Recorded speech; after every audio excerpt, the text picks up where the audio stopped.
예, 그럼 지금부터 도시재생 정책 변화에 따른 센터의 역할의 주제로 현장에서 직접 발로 뛰고 계신 분들과 함께 마지막 세션 진행하도록 하겠습니다. 반갑습니다. 저는 부산 도시재생지원센터 김태환입니다.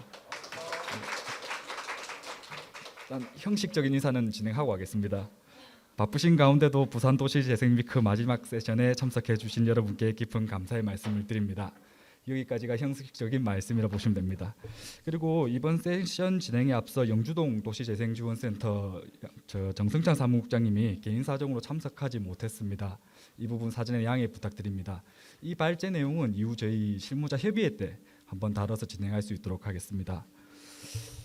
그럼 이번 세션은 도시재생 사업의 단계별 대응 방안 및 센터의 역할을 논의하는 자리로 영도 신선마을 도시재생 현장지원센터 나춘선 사무국장님, 모여라 모라로 도시재생 현장지원센터 강금구 코디네이터님, 수영구 도시재생지원센터 이재민 사무국장님, 부산 도시재생지원센터 김명진 파트장님의 발제를 바탕으로 여기에 계신 모든 분들과 함께 다양한 이야기를 나누도록 하겠습니다.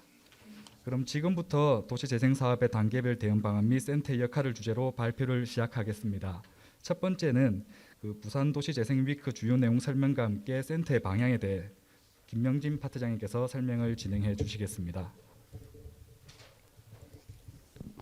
네, 여기 앉아서 하는 앉아서 걸로 바로 하겠습니다. 진행해 우선 이번 저희가 2023년 도시재생 위크를 올해 초부터 준비를 했고요. 이번 박람회 기간, 그러니까 어제 오늘 총 4회에 걸쳐 4세션에 걸쳐서 지금 준비를 하고 있습니다. 그동안 저희가 도시재생 사업을 한 10년 정도 진행을 했다 손 치더라도 지금쯤이면 한번 지금 고민되는 부분들, 특히나 이제 정책이 바뀌었고 거기에 따른 이제 사업 방식, 추진 방식이 다르다 보니까 어떻게 해야지 이러한 역할들을 조금 더 다르게 봐야 될 거고 충실히 수행할 수가 있을지, 그리고 좀 더 다른 방법이 뭔지에 대해서 이번 도시재생 위크에서 그것을 좀 다 같이 공유해 보고자 정리를 했었습니다. 이번 총 위크에는 총 4개 세션으로 지금 구분이 되어 있었거든요. 세션 1은 도시재생 정책 변화에 따른 공기업 행정의 역할이라는 대한 주제로 진행이 되었었고요. 세션 2는 지역 활성화를 위한 사회혁신 실험의 실행 조건, 그다음에 세션 3는 지역의 특성을 고려한 문화도시와 도시재생 전략, 이렇게 해서 오늘까지 총 진행이 되었었습니다. 각 세션별로 간략하게 내용을 지금 정리해서 말씀을 좀 드려보도록 하겠습니다. 우선 세션 1에서 있었던 그 도시재생 정책 변화에 따른 공기업의 역할, 대부분의 내용들 다 아실 거라 보여집니다. 2022년도를 기준으로 기존에 저희가 수행해 왔던, 그리고 알아왔던 도시재생 뉴딜 사업의 추진 방식이 지역 거점 지역 특화 재생으로 방식이 다 바뀐 상황이고요. 거기에 따라서 이제 특히나 추진적 평가에 대한 성과에 대한 부분을 좀 강조하는 이런 상황이 되어버렸습니다. 그래서 우측에 사각 박스에 있는 내용이 어떻게 보면 그걸 다 정리했다고 보시면 될 것 같은데요. 이런 이제 성과 중심의 사업 제재로 개편이 되었고, 기존에 해왔던 이제 소규모의 그린 재생형 사업보다는 혁신지구와 같은 이제 경제 거점에 대한 조성을 좀 강조하는 이런 상황입니다.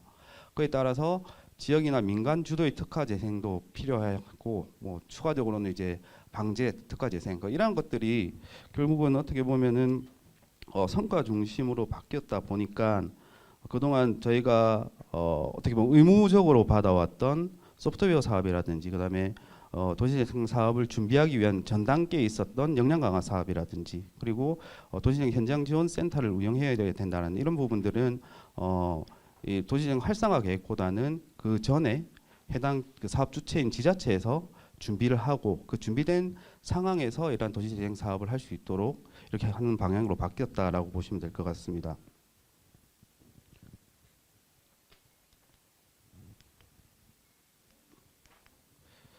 두 번째는 그래서 이 IH 미래연구소, 인천도시공사거든요. 인천도시공사에서는 이런 결국은 이런 국가의 도시재생 사업이 아닌 다른 방식으로는 어떻게 지금 사업을 하고 있는지를 이번에 좀 얘기를 해주셨습니다. 결국은 지금 이 인천에서는 기존에 저희는 이제 도시재생 활성화 및 지원에 관한 특별법에 따라서 이러한 다양한 도시재생 사업을 준비를 하고 있었는데, 이 인천도시공사에서는 그러한 이제 현재 특별법으로서는 사업을 추진할 수 있는 근거부터 이제 사업 시행 방법, 특히나 이제 사업 성에 대한 부분이 문제가 많았기 때문에 그렇게는 하지는 않고 문화재와 관련된 법을 통해서 지역 자산을 매입을 하고 그 자산을 활용을 해서 사업 성과도 걷어내고 지역의 활성화를 할 수 있는 이러한 방법으로 현재 사업을 추진하고 있는 사례를 저희한테 알려주었습니다. 그리고 기존에 그 지원 기구 역할을 했었던 이제 LH에서도 이런 저희 17년 도시재생 뉴딜 사업을 시행할 때부터 현재까지 공공기관 이제 공기업들이 역할이 어떻게 지금 바뀌었는지를 조금 계속 지금 얘기를 해줬는데 앞서 설명드린 바와 같이 이런 경제기반형의 사업들 그리고 특정 거점 대규모 거점을 통한 지역 활성화로 지역이 도시재생의 정책이라든지 이런 것들을 바꾸고 있다. 그런 방향에 적극 좀 참여할 수 있는 적응할 수 있는 방법이 필요하다라는 얘기를 해주었습니다. 네. 그리고 이제 세션 2에서는 그러면 이를 통해서 지역 활성화를 위한 사회혁신 실험의 실행 조건이라는 주제로 이제 건축공간연구원 아우리에서 이와 같은 주제를 가지고 세션 2를 진행을 해왔습니다. 여기서 말하는 사회혁신이라는 것은 저희가 도시재생 사업 기준으로 봤었을 때 저희는 이제 국가의 예산 지원이라든지 시비의 예산 지원을 통해서 이제 사업을 추진하고 있었는데 이러한 것을 떠나서 좀 자체적으로 자율적으로 그러한 예산과는 관계없이 자율적으로 지금 사업을 할 수 있는 것들이 무엇인지를 연구를 하는 거였고요. 그 사례에 해당하는 지역 한 두 군데 정도를 사례 지역으로 좀 정리를 해주었습니다. 특히나 지금 사회혁신 부분에 있어서는 여기 보시면은 저희 기존에 잘 안 보이는데요. 저기 지역 좌측에 보시면 지역 현안 발굴, 사업 구상, 사업 실현 이게 현재 우리 일반적인 도시재생 사업의 추진 형태라 하면은 이 중간단에 사회혁신 실험을 통해서 지속적인 피드백, 그로 인한 사업 구상의 변경 이러한 것들을 좀 다양하게 진행을 하고 사업 실현을 좀 현실화할 수 있도록 하자 이런 제안을 진행을 어제 세션 2를 진행하면서 제시한 의견이었습니다. 그래서 이제 이쪽 표에 보시면은 결국은 종합 부분에서 보시면 2단계, 3단계 이런 부분들, 이 3단계를 조금 강조를 해서 사업을 좀 진행을 하고 그 사업 실험 이 3단계 자체가 이제 실험과 검증 평가 단계에 있는데요. 이런 단계를 통해서 좀 더 실현화하고 지속화될 수 있는 이런 부분들을 요구를 했습니다. 이 세부적인 내용은 어제 제가 세션 1, 2, 3, 4에 대한 책자는 나왔는데요. 어제 다 가지고 가셨기 때문에 저희가 여유분이 없습니다. 대신 저희가 파일은 공유를 해놓을 테니까요. 그 파일을 보시고 좀 세부적인 내용은 확인을 하셔도 좋지 않을까 생각을 합니다.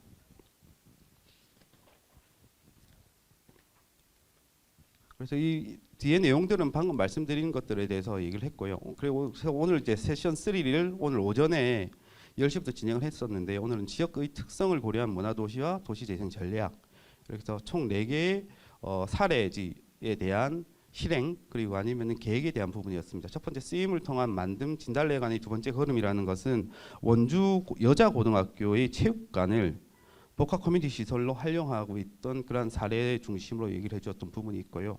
포항수협 냉동창고의 꼼꼼한 변신은 포항수협 냉동창고를 지역 문화에 활용해서 지금 사업하는 방법들, 현황들을 알려주었습니다. 그리고 누구나 살기 좋은 장립 정책 이주지에 대한 부분은 아시겠지만 장림동에 있는 정책 이주지에 대해서 어떻게 현실적인 활성화, 주거환경 정비부터 어떻게 활성화를 할 수 있을지에 대한 연구 계획을 설명을 하는 부분이었고요. 네 번째 지역이 묻고 청년이 답하다는 경성대 주변의 대학가에 대한 현장 분석 및 탐색을 통해서 앞으로 어떻게 이 지역들을 좀 더 활성화할 수 있는 방법을 나갈 수 있을까에 대해서 하는 내용들로 정리가 되어 있었습니다. 그래서 총 1에서 3세션까지 방금 말씀드린 내용 정도로 지금 정리가 되었고요. 저희가 위크도 그렇고 지금 4세션 자체가 이런 상황들을 가지고 봤었을 때 우리 앞으로 우리 센터들은 어떤 역할을 해야 될지에 대해서 좀 얘기를 해보고자 하는 게 이번 세션의 주 목적이거든요.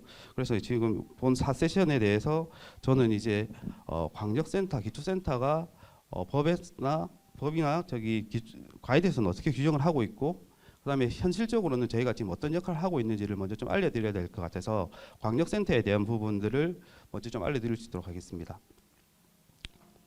내용은 간략하게 아시겠지만 간략하게 설명드리겠습니다. 지금 도시재생 지원센터의 역할에 대해서는 도시재생 활성화 및 지원에 관한 특별법 그리고 부산시 조례에서 15개 정도로 정리가 되어 있는데요. 이 내용은 다 아실 거라 생각하고 넘어갈 수 있도록 하겠습니다.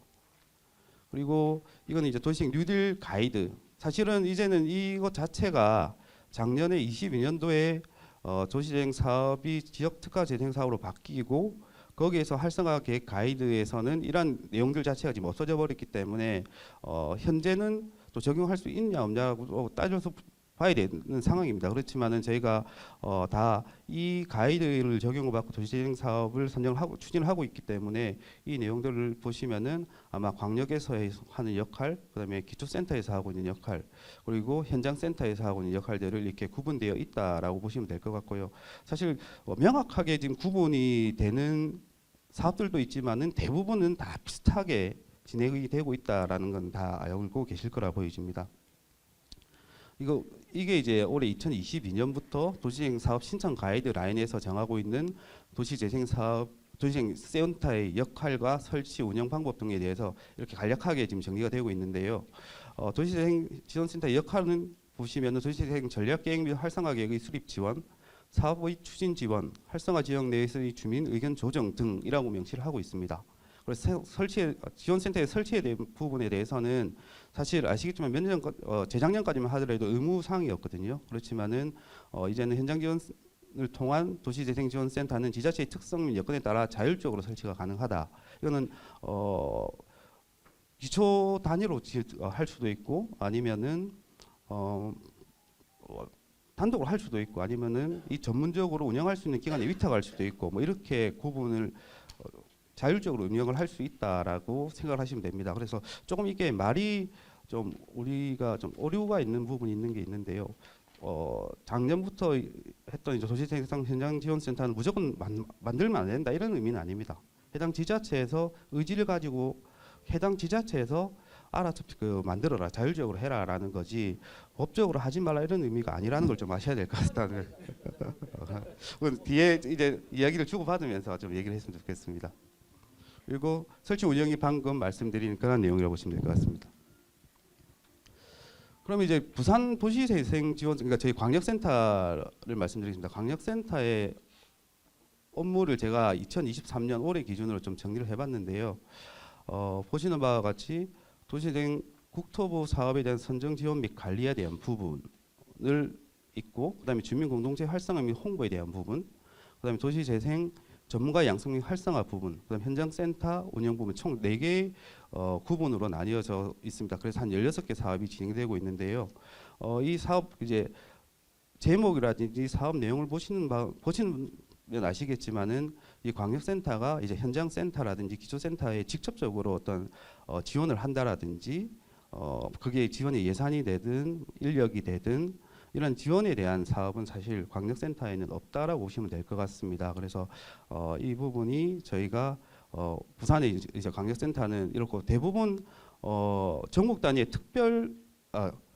광역시하고 시도는 다 이런 위기일 것 같아요. 그러니까 도하고 뭐 경상남도라든지 이런 도하고 도에 있는 시하고의 관계는 또 좀 다른 것 같은데 광역시에 있는 광역시의 광역센터하고 구에 있는 기초센터라든지 현장센터는 거의 다 지금 부산시에 있는 이런 체계로 지금 사업이 진행되고 있다라고 보셔야 되지 않겠나 이렇게 생각을 합니다.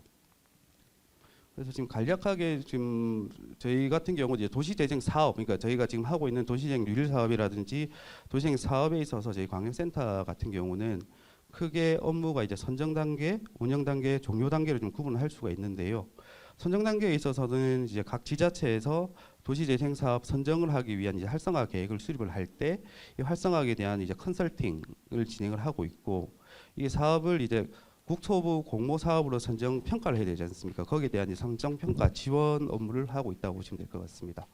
그리고 운영 단계에 있어서는 이 결국 활성화 계획에 대해서 매년 아시겠지만 2월달에 추진 실적 평가를 해야 되는 그런 추진 실적 평가에 대한 지원 부분, 그리고 어떻게 진행되고 있는지에 대한 모니터링 부분, 그리고 저희가 매달 하고 있는 센터 협의회 운영 부분, 그리고 이제 전문 인력이라 하면 저희 센터 직원도 있지만은 행정 공무원들, 그리고 유관기관에 있는 모든 분들 다 저희가 좀 포함해서 전문 인력이라고 했습니다. 이런 분들에 대한 역량 강화 교육을 진행을 하고 있습니다.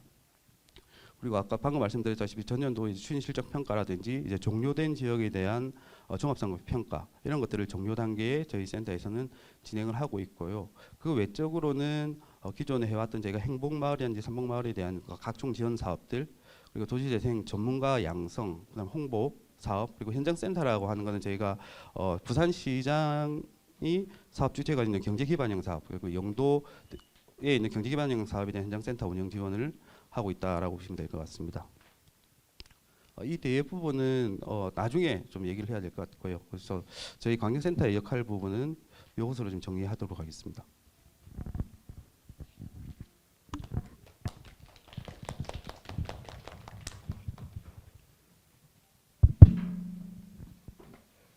네.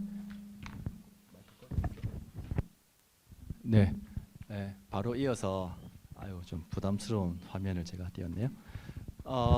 이제 앞에 얘기를 좀 듣다 보니까 예산이 이제 없는 관계로 현장 센터가 좀 자생을 해야 될 것 같다라는 이야기로 조금 정리가 되는 느낌인데요. 그래서 이제 이번 포럼을 좀 준비하면서 거대 담론을 얘기하는 것도 좀 중요한데, 사실 현장 센터에 이제 그 현재 일하시는 분들이 도시재생을 처음 이렇게 경험하시는 1년차, 2년차 분들이 굉장히 지금 많아졌습니다. 지금 여기 와 계시는 분들은 거의 베테랑 전문가님 다 앉아 계시는데, 그래서 지금 온라인으로도 그런 분들이 이제 들을 것 같은데, 이제 지금부터 말씀드릴 거는 이제 사업 초기, 그다음에 운영 단계, 사후 관리 단계에 조금 디테일적인 내용일 수도 있는데, 우리 현장에 계시는 우리 중간 지원 조직 분들이 어느 부분에 대해서 조금 중요하게 고려하면서 현장 업무를 해야 되시는지 이제 그런 측면을 좀 봐주시면 좋을 것 같고요. 발표 시간이 좀 작기 때문에 제 내용 부분에 대해서 좀 궁금한거나 자료 협조가 이렇게 필요하신 분들은 제가 메일 주소를 여기 좀 크게 적어놨으니까 메일을 주시면은 제가 도와드리도록 하겠습니다. 사업 초기에 저는 가장 중요한 센터의 역할은 지역 자원을 조사하고 도시재생대학이라는 이름으로 진행하는 역량 강화 교육을 어떻게 잘 연계해서 주민 조직화를 준비할 것인가가 좀 중요하다고 생각을 하고 있고요. 이제 그 부분을 좀 중심으로 말씀을 드리겠습니다. 사실 활성화 계획 수립 단계에서 우리 센터의 역할이 많지는 않습니다. 사업이 결정되고 난 다음에 우리 센터가 투입이 되기 때문에 잘 모르기도 하고 그 결과만 받아보는데, 근데 사실 활성화 계획 수립 단계에서 저기 법적으로 나와 있죠. 지역 자원 조사 및 잠재력 분석 단계가 이번에 있습니다. 그럼에도 불구하고 저희는 또 왜 사업을 시작했을 때 지역 자원 조사를 해야 할까요? 우리 이수륜 코드님, 왜 해야 할까요?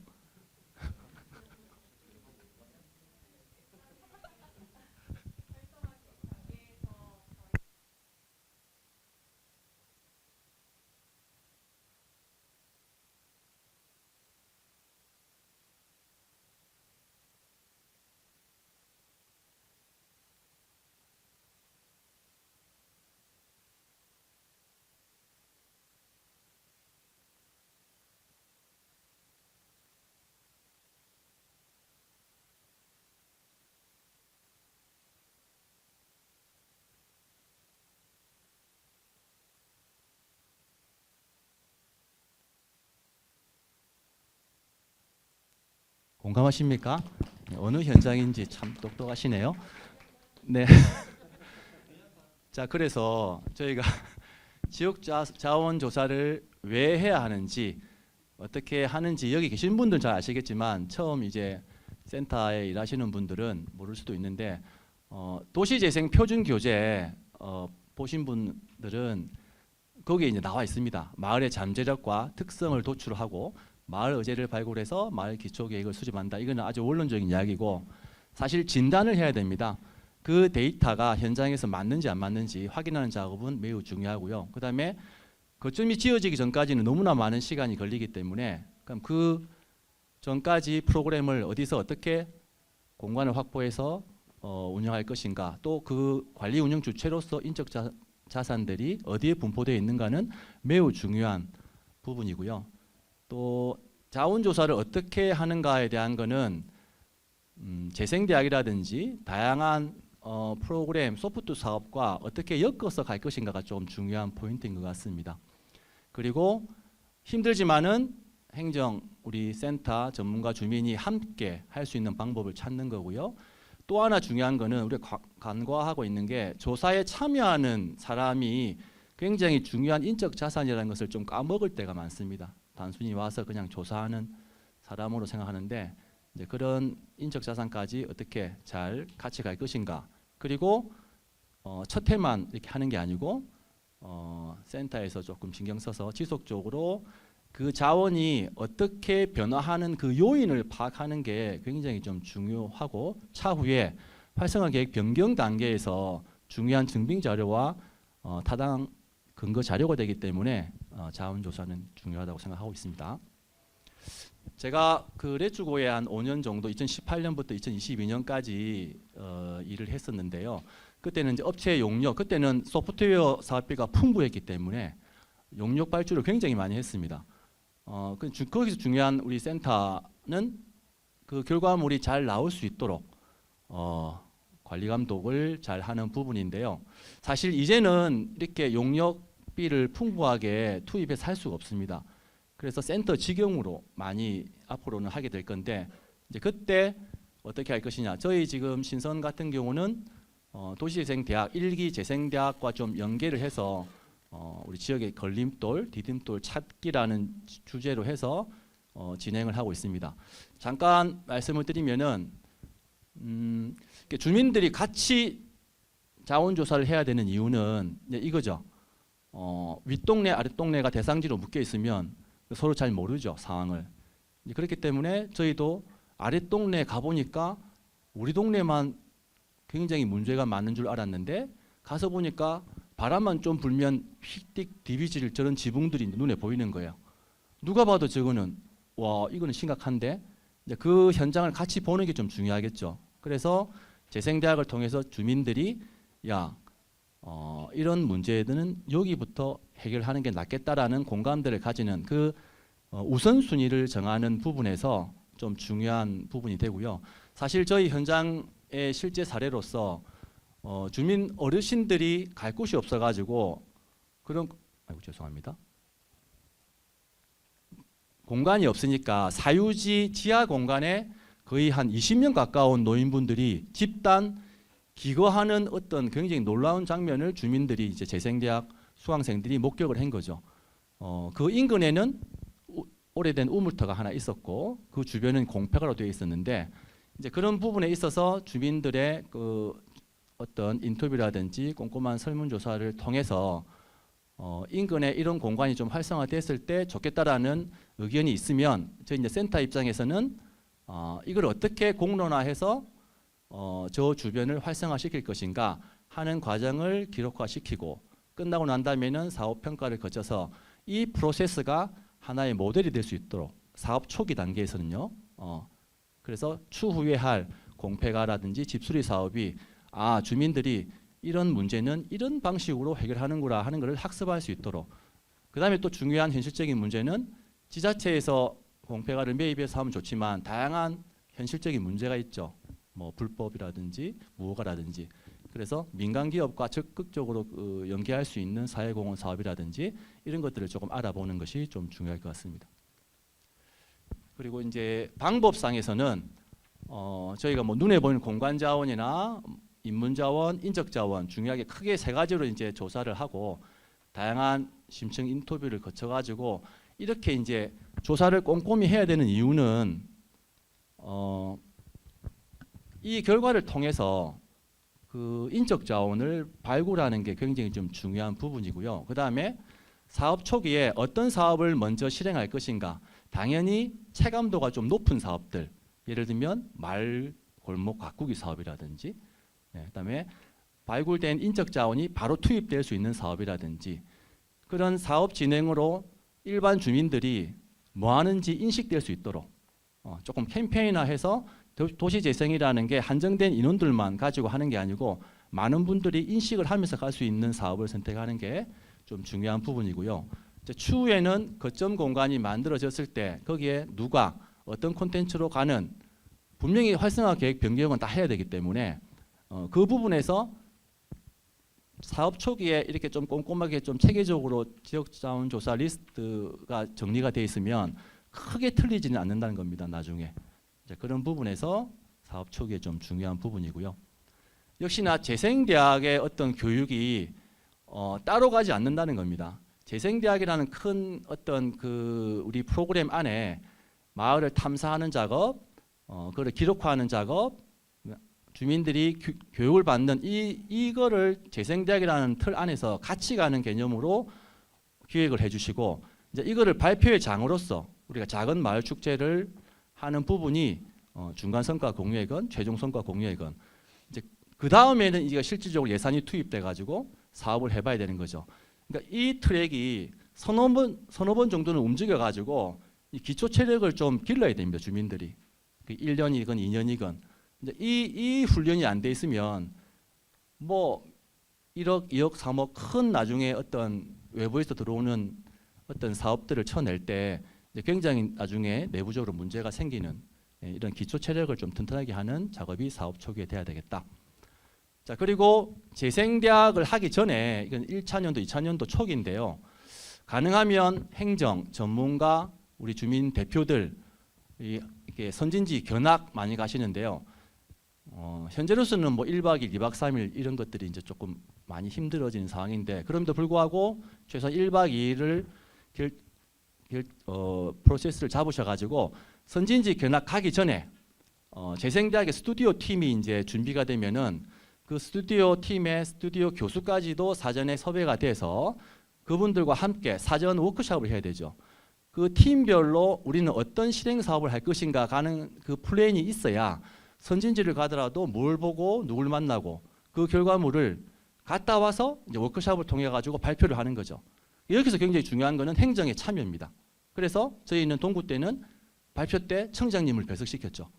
그러니까 자동적으로 행정의 공무원들이 발표도 열심히 잘하시고 이렇게 해서 자 그래서 그 다음 목적은 1박을 해야 저희가 행정과 중간지원 조직과 주민 대표 간에 하고 싶은 말, 평소에 못했던 말들이 한번 이렇게 풀어낼 수 있는 저녁에 이제 이런 게 굉장히 중요한데 이제는 이제 그런 것들이 조금 너무 줄어들어가는 게 안타까운데 어떤 방법을 쓰더라도 저런 과정이 있어야 되겠다라는 말씀을 좀 드리고요. 이제 조직화, 중요한 조직화 부분입니다. 제가 2018년도에 레츠고 1차년도 갔을 때 60명의 주민협의체 회원 명단이 있었습니다. 그런데 대부분 뭐 통장님, 뭐 지역 의원님들 뭐 이렇게 있으면 거의 3분의 2가 허수였어요. 허수. 고민한 게 여기서 좀 정리하면서 자동 정리되겠지 갈 것이냐 아니면 이거 판을 완전히 엎고 다시 만들 것이냐 고민을 했는데 새롭게 만드는 결정을 하고 6개월이 걸렸거든요. 정말 힘든 시간이었는데 이걸 왜 말씀드리냐면은 방법은 다양하고 어떤 게 맞고 안 맞고 차이가 있을 수 있는데 뒤에서 말씀드리면은 저희 지금 신선마을 같은 경우는 주민협의체가 아니라 같은 말인데 주민협의회로 시작을 합니다. 왜냐하면 주민협의체는 이제 정관이라는 이름으로 뭔가 거창한 걸 만들어야 돼요. 그런데 주민협의회는 운영 규칙을 이렇게 하나 만들면 되거든요. 자, 그래서 지금 단계에서는 역량을 판단하니까 각 단체마다는 잘 뭘 하시는데 이게 전체로 우리가 뭘 할 것이냐 이걸 고민을 한 적도 없고 필요성도 못 느끼고 자, 그래서 저희는 본인들이 간절함이 생길 때 주민협의체를 만들어서 정상적으로 출발을 하겠다라는 공감들을 가지고 지금 재생대학 때 마지막 다다음 주 시간에 그 방향을 이제 결정을 할 예정입니다. 자, 그래서 뭐냐면은 우리가 말관리 사회적 협동조합을 준비도 하시고 그게 아닌 일반 협동조합 다양한 방법으로 가시는데 꼭 우리가 마사협을 만들어야 되는지에 대한 고민이 초기에 깊게 돼야 되는 거예요. 그리고 비즈니스로 우리가 모델을 구축할 것인지 아니면 수익 구조가 플러스 마이너스 0을 목적으로 충분히 거점이 운영되면서 거기 사람이 모이면서 수익은 아니지만 그걸로 뭔가 활성화될 수 있다면 그런 비즈니스 모델로 갈 필요는 없거든요. 사업 유형에 따라서. 근데 거기에 대한 고민이 좀 작으니까 아이고 마사이어 만들어야 되는데 하면서 이제 거기 막 빠져드는 거죠. 자, 그런 부분들. 요 내용은 뒤에 우리 또 우리 수영과 또 우리 사상 쪽에서 다양한 또 사례를 말씀드릴 거기 때문에 저는 살짝 넘어가고요. 대학 지역사회 기업. 자, 여기서 한 말씀만 드리면은 많이 하십니다. 링크 사업단, 뭐 PK, 뭐 굉장히 많은 대학 연계를 하는데 바로 아이템을 반찬 배달, 집수리 이래 하지 마시고 말법 봉사를 먼저 시작하셔가지고 그분들이 뭘 원하는지에 대한 수요 조사가 좀 중요하죠. 그 부분에 따라서 그분들 필요한 부분을 접근하는 게 좀 맞는 것 같고요.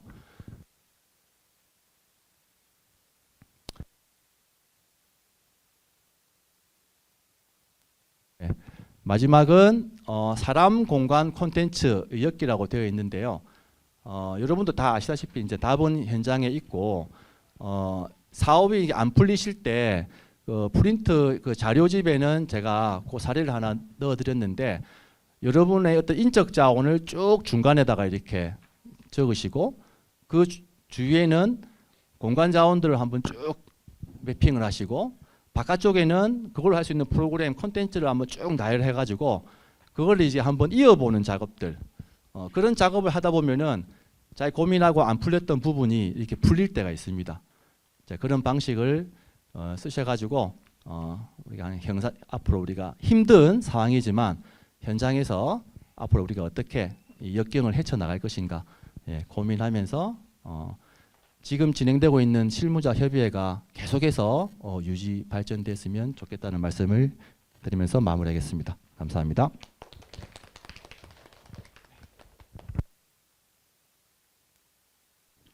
네, 감사합니다. 네, 이어서 모여라 모라라 도시재생 현장 지원센터 코디네이터 강근구입니다. 반갑습니다.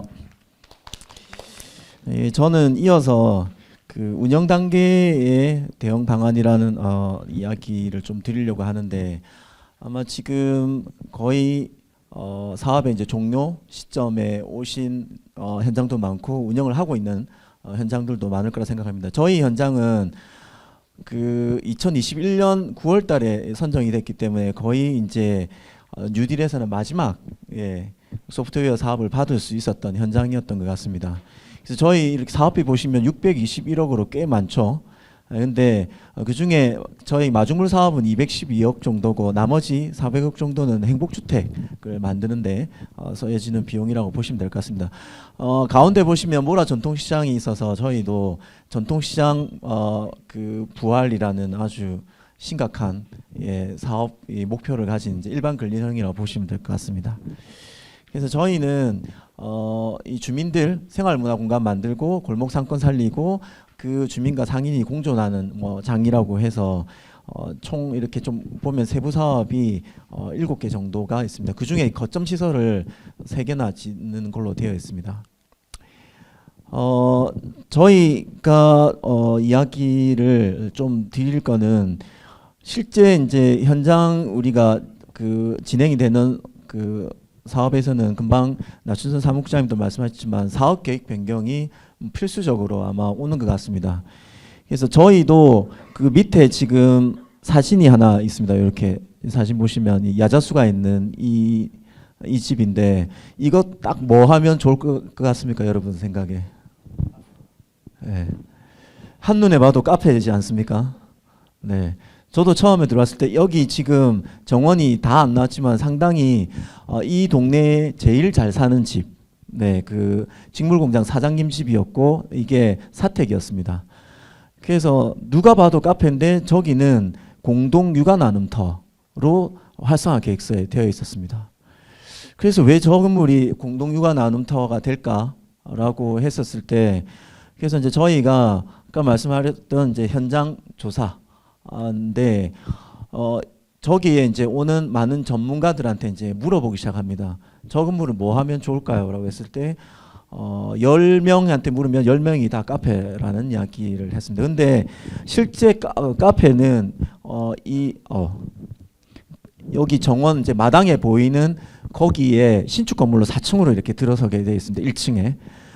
그래서 지역에 있는 저희가 그 어린이집 원장님이라든지 학부모님들 좀 만나서 저 공간을 공동육아 나눔터로 하면 어떨까요라고 물어봤었을 때 다들 이제 하시는 말씀이 저기를 아이들이 놀려면 일단 공간이 넓어야 된다. 근데 저기는 방으로 다 되어 있는 방으로 이렇게 칸칸이 지어 있는데 아이들 놀기는 불편하다.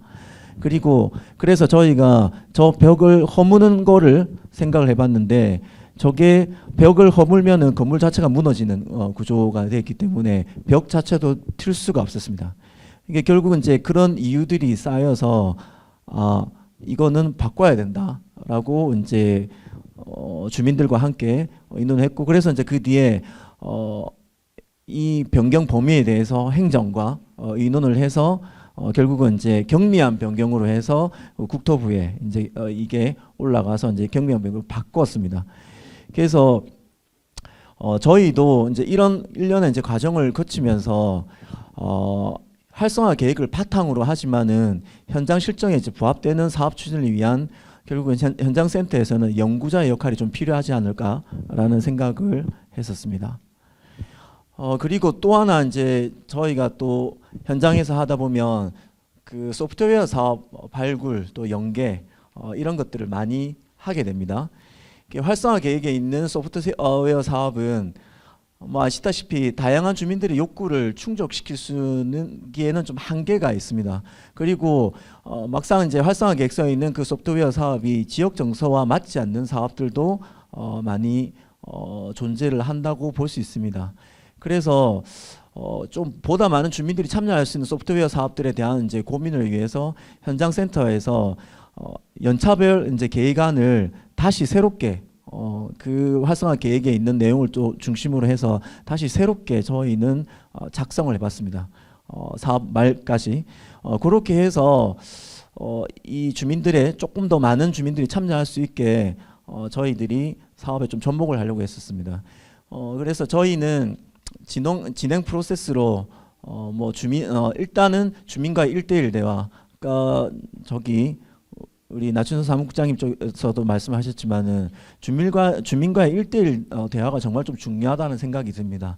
그래서 뭔가 욕구를 가지고 있고 활동을 하고 싶어하는 주민들을 발견했었을 때 그 니즈를 발굴하고 지역에 이제 그런 공급이나 수요 현황이 있는지를 저희가 조사를 해보고 그 다음에 행정과 협의해서 이걸 사업비로 이렇게 쓸 수 있는지를 가능 여부를 확인하고 그리고 난 다음에 저희 역량 강화 교육이나 원데이 클래스나 주민공모 사업 같은 프로그램으로 개설을 하고 이걸 통해서 이제 새로운 주민들을 발굴을 했고 그 다음에 이제 동아리들을 결성을 하게 됩니다.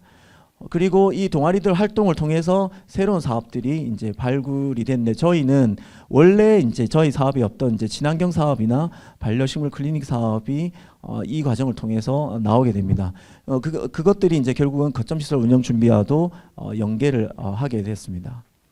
그래서 저희는 동아리가 현재 8개 동아리가 협의체 안에 8개 동아리가 있고요. 그걸 이제 수익 모델로 다 수익 모델로는 할 수 없기 때문에 한 6개 동아리가 수익 모델 BM을 지금 구축하는 작업을 하고 있고 거기에 그러면 이 연계는 또 어떻게 할 것인가에 대해서 저희가 고민을 했고 이 연계를 할 수 있는 기관을 이제 찾아서 같이 지금 매칭을 해서 진행을 하고 있습니다.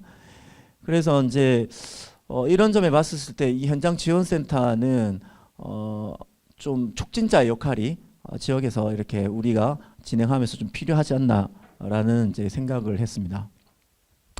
그리고 이제 세 번째 거점 시설 운영 이제 준비인데 대부분의 현장이 거의 사업 말미에 이제 거점 시설이 들어서게 됩니다. 그러면 마사회번 언제쯤 만들어지고 그 다음에 이 주민들의 활동은 또 어떻게 거점 시설이 만들어지기 전까지 이제 이어나갈 것인가 이것도 상당히 현장에 있는 저희들로서는 고민이라는 생각이 듭니다.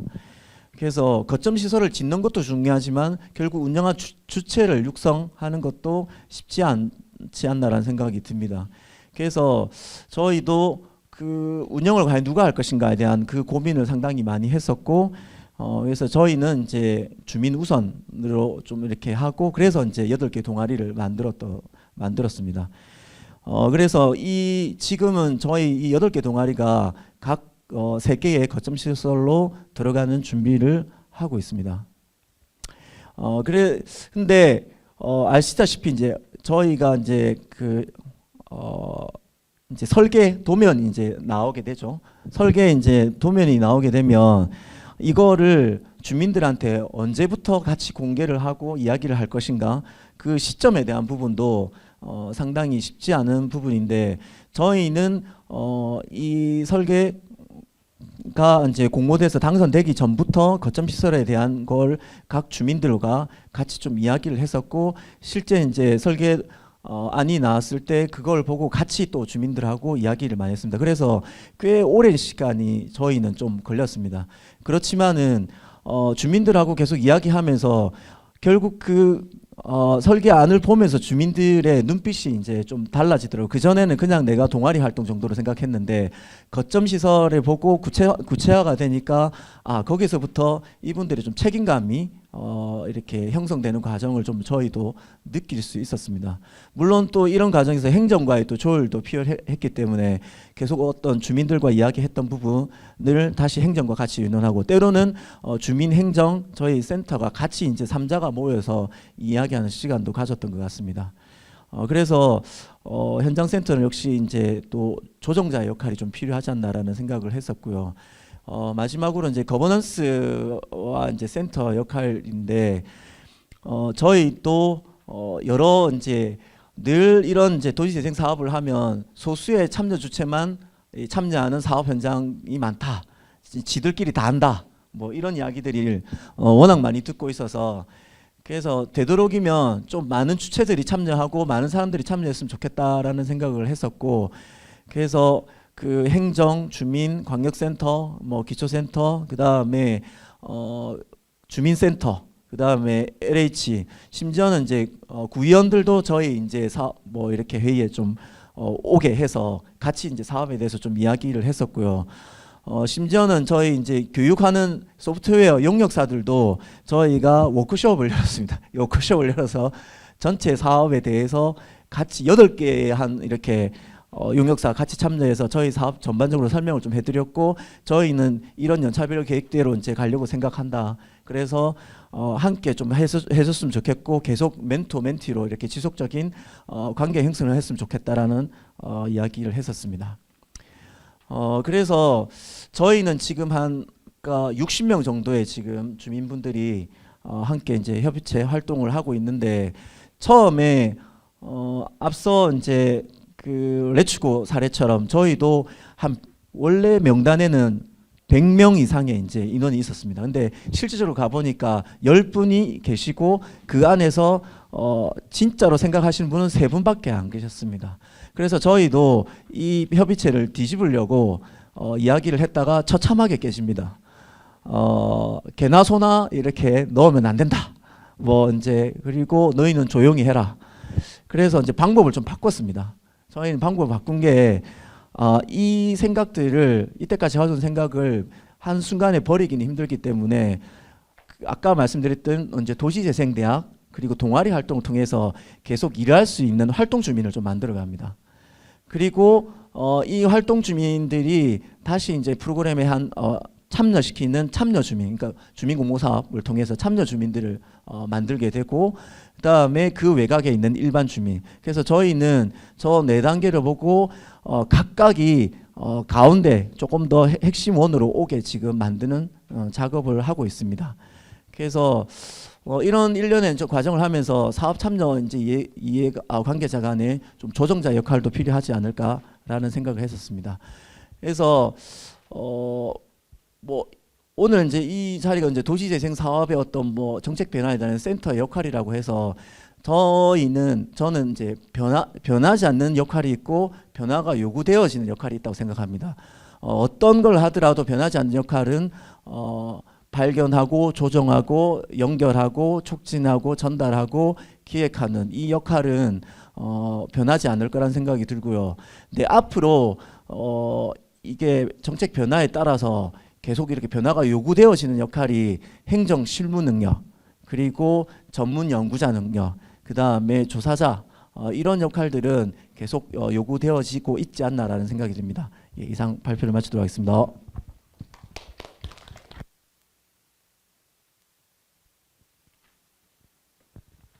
네, 반갑습니다. 수영구 도시재생지원센터 이재민입니다. 네, 앞서서 강궁우 선생님께서 거점 시설 운영 준비와 이런 절차들에 대해서 한번 쭉, 그리고 소프트 연계 사업 관련해 가지고도 한번 쭉 얘기해 주셨는데요. 수영구 같은 경우에는 올해 거점 시설들이 다 준공이 되었기 때문에 실질적으로 운영하고 있는 사례와 운영 관리에서 어떤 점들을 조금 더 주력해서 하고 있는지에 대한 부분들에 대해서 말씀드리도록 하겠습니다. 도시 거주민과 방문객을 위한 도시 수영 도도 수영 사업은 2019년도 일반 근린형으로 뉴딜 사업으로 진행이 되었습니다. 네, 올해로서 5년 차로 1년 연장을 해서 진행을 하고 있고요. 저희는 이제 자수형성 이런 특화 경관 조성과 SOC 인프라 조성, 자수형성 상생 영역 강화를 주요 중점 사업으로 추진을 하였습니다. 사업의 주요 성과로서 저희가 지금 총 8개 거점 시설이 올해 마련이 되었습니다. 4월에 이제 모두 개관을 했고요. 지금 저희가 마사협에 민간 이탕하고 있는 3개소의 경우만 6월에 지금 개관을 해서 운영을 하고 있습니다. 그래서 지금 저 지도에 보시는 8개의 거점을 색깔로 구분해 보시면 되시는데요. 지금 남색으로 보이는 도도수영 파레이와 피트니스 센터, 수영선 극장 3개소는 저희 스마트 도시가와 센터에서 직영하고 있는 3개소라고 보시면 됩니다. 그리고 빨간색으로 표시된 무인 하랑과 랑랑 키즈 카페 같은 경우에는 조금 더 거점 시설 운영이 적합한 관련가로 이관되어서 운영되고 있는 2개소입니다. 그리고 노란색으로 표시된 지금 어울 주방과 민박 수영선 카페 같은 경우에는 저희 마을관리 사회적 협동조합에서 민간 위탁해서 운영하고 있는 총 8개의 거점을 운영을 하고 있습니다.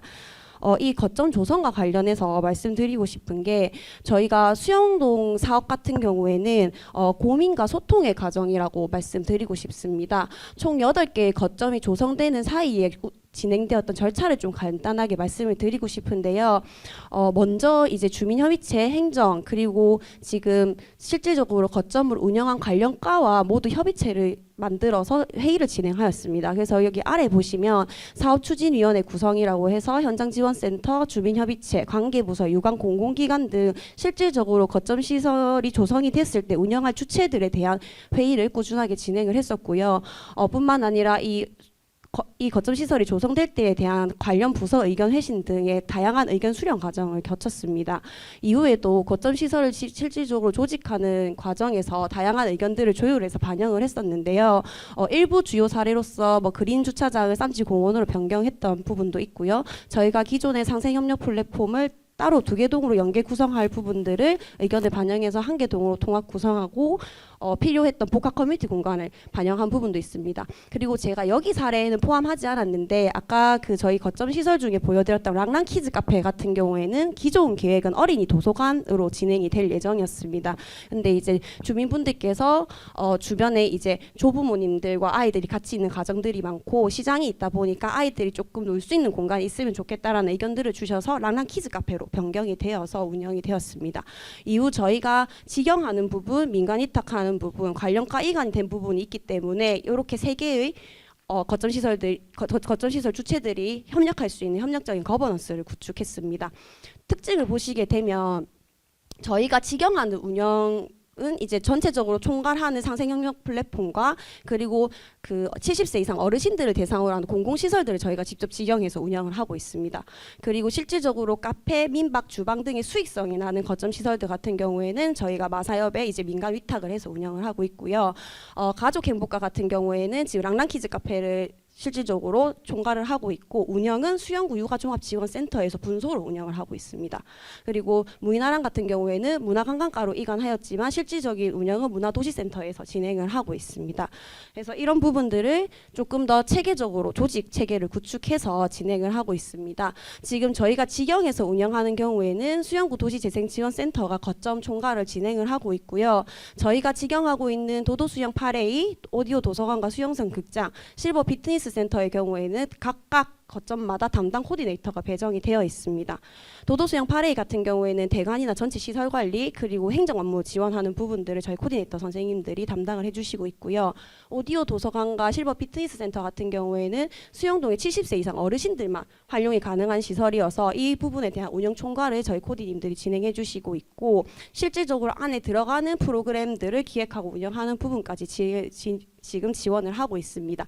운영 인력을 보시면 도서관하고 극장 그리고 피트니스 센터 같은 경우에는 각각 그 거점을 운영한 특성이 있다 보니까 조금 더 효율적으로 운영할 수 있도록 저희가 전문 인력을 1명에서 2명 내지를 배치를 해서 운영을 하고 있고요. 이 부분들을 조금 보완하기 위해서 어르신 장애인 일자리라든지 공공 인력을 배치해서 조금 더 안전사고 없이 문제없이 운영을 할 수 있도록 모든 인력 풀을 구축을 하고 있습니다. 관련과 같은 경우에는 앞서 말씀드린 것처럼 수영구 육아종합지원센터에서 이제 랑랑키즈 카페를 운영하고 있고, 전문 요원을 2명에서 3명 내지 배치를 하여서 지금 진행을 하고 있습니다. 문화관광과 같은 경우에는 수영구 문화도시센터에서 지금 무인하랑을 운영을 하고 있고요. 지역 작가님들을 연계한 활동들을 꾸준하게 진행을 하고 있습니다.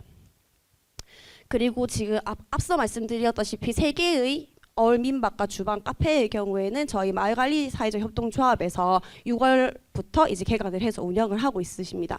저희 조직도를 참고를 하시면 될 것 같고요. 실질적으로는 카페팀, 민박팀, 주방팀 이렇게 팀으로 분리를 하시고 상주하는 사무국장님과 함께 협력해서 운영을 하고 있으십니다. 제가 아까 말씀드렸던 것처럼 수영동의 도시재생 사업은 고민과 소통의 과정인데요.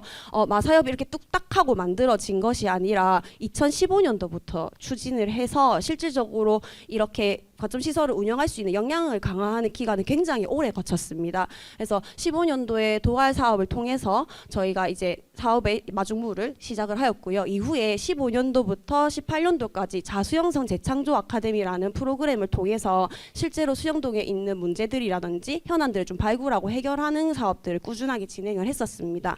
이후에 이제 2018년도에 수영구 도시재생협의체가 구성하고 발족이 되었고요. 이후에 소규모 재생 사업이라든지 이제 주민들 스스로 할 수 있는 사업들을 하나둘씩 이제 수행을 하시면서 역량을 키워갔습니다. 이후 이런 의견들을 앞서 했던 재창조 아카데미나 이렇게 나왔던 내용들을 바탕으로 해서 2019년도에 누리 사업 대상지로 선정이 되었습니다. 이후에도 20년도부터 22년도까지 쭉 이제 마을관리 사회적 협동조합에 관련된 교육이라든지 실제로 이제 세계의 거점을 운영할 때 필요한 뭐 바리스타 교육이라든지 안에서의 어떤 비즈니스 모델을 할지에 대한 부분들에 대한 교육을 꾸준하게 받으셨고요. 이후에 이제 직접 이사장님이 발로 뛰시면서 이제 마사협 설립과 추진까지 모두 완료하신 상황입니다. 그래서 이후에 저희가 지금 거점 시설 총 8개를 운영하고 있다고 말씀을 드렸는데, 저희가 직영하는 시설 같은 경우에는 꾸준하게 만족도 조사와 활용도에 대해서 체크를 하고 있습니다. 그래서 극장이나 피트니스 같은 경우에는 총 방문객이라든지 실질적인 시설과 프로그램 만족도에 대해서 매달 결과 보고를 통해서 저희가 이 만족도 조사와 활용도를 확인하고 있고요. 랑랑키즈 카페 같은 경우에도 육아종합지원센터에서 분기별로 시설에 대한 부분 그리고 프로그램에 대한 부분에 대한 만족도 조사와 방문객 집계를 진행을 하고 있습니다. 어울림센터 역시 카페나 주방, 민박을 활용하시는 분들에 대한 활용도를 체크하고 있고요. 도도수영 8회 마찬가지로 저희가 지금 사용하시는 세미나실이라든지 활용하시는 공간에 대한 꾸준한 데이터를 쌓아가고 있는 중입니다. 이런 통계를 통해서 저희가 어떤 부분을 활용하고 있냐면, 실질적으로 거점에서 활용하시는 부분들에 대한 보완과 이제 활성화 방안을 조성하려고 노력하고 있습니다. 피트니스 센터의 경우에는 지금 저희가 매 시간별로 이제 운영을 하고 참여를 하고 계시거든요. 그런 부분에 대해서 만족도 조사나 의견을 좀 반영해서 실질적으로 활용하는 인원수를 좀 조정을 한다든지, 그리고 단체 프로그램을 조금 더 추가 개설 요청이 많으셔서 그런 부분들을 반영해서 프로그램을 추가한다든지 하는 부분들을 진행하고 있고요. 오디오 도서관과 수영성 극장 같은 경우에는 사실 1층이 저희가 도서관이고 2층이 극장으로 운영이 되고 있는데, 극장 같은 경우에는 운영이 굉장히 활발하게 잘 되는 편이지만 거기에 비해서 상대적으로 오디오 도서관 같은 경우에는 활용도가 조금 미진한 부분이 있었습니다. 그래서 이러한 부분들을 오디오 도서관이라는 특색을 좀 살려서 저희가 저기 오디오 도서관이기 때문에 탭이 다 배치가 되어 있거든요. 그런 부분을 좀 디지털 문해를 해결하기 위해서 디지털 배움터 연계해서 이제 교육을 진행하고 있고, 도서관이라는 특색을 살려서 수영동의 어르신분들이 실질적으로 본인들의 이야기를 글을 쓰고 하시는 수업을 통해서 책을 출간했습니다. 그래서 저희 부스 오시면 책을 한번 확인해 보실 수 있으십니다. 그래서 보시면 좋으실 것 같고요. 마사역 같은 경우에는 저희가 꾸준하게 연계 활동을 지금 많이 만들고 있는 중입니다. 그래서 지금 저희 수영동 사업이 올해로 마무리가 되기 때문에 다른 기관이나 단체에서 방문이 굉장히 많으신 편인데요. 그래서 오시면서 궁금해하시는 게 저희 사업도 물론 궁금해하시지만 마사협에 대해서 되게 많이 궁금해하시더라고요. 근데 실질적으로 마사협을 추진하고 지금 진행하시는 분은 저희 마사협 조합원분들이고 이사장님이기 때문에 실질적인 강의는 저희가 이사장님께 들으실 수 있도록 안내를 해서 투어 연계를 진행하고 있습니다. 그래서 6월 21일부터 지금 총 15회 정도에서 260명 정도 참여를 하셨고 뭐 매달 한 3, 4회 정도는 꾸준하게 지금 진행을 하고 있습니다. 그리고 이제 향후 계획이긴 한데 지금 저희가 비콘 네, 있는 업체와 그리고 저희 상생협력상가 그리고 이제 일부 기업과 같이 연계해서 저희 도시재생지를 좀 둘러볼 수 있는 투어 프로그램들을 조금 기획해서 진행해 볼 예정입니다. 그래서 수영동 같은 경우에는 저희가 올해 사업 종료가 되기 때문에 향후 고점 시설이 좀 지속성 있게 활용도 있게 운영되는 방안에 대한 고민이 필요하고요. 마을관리사회적 협동조합이 자립 기반을 조금 가질 수 있도록 저희가 연계하는 방안에 대한 고민들을 계속 가져갈 예정입니다. 더불어서 망미동 같은 경우에는 내년이 이제 2년차가 올해가 처음 시작이었기 때문에 조금 더 주민 참여랑 역량 강화를 통해서 소프트웨어 사업을 조금 더 많이 강화할 예정이고요. 수영동과 망미동이 별도로 떨어진 것이 아니라 조금 연계해서 함께 구축해서 좀 지속성을 가진 곳으로 조금 연계해 볼 수 있는 것들을 많은 고민을 하고 있습니다. 그래서 여기에 대한 다양한 의견들 현장에서 가진 고민들 같이 조금 더 나눌 수 있으면 좋겠습니다. 네, 경청해 주셔서 감사드립니다.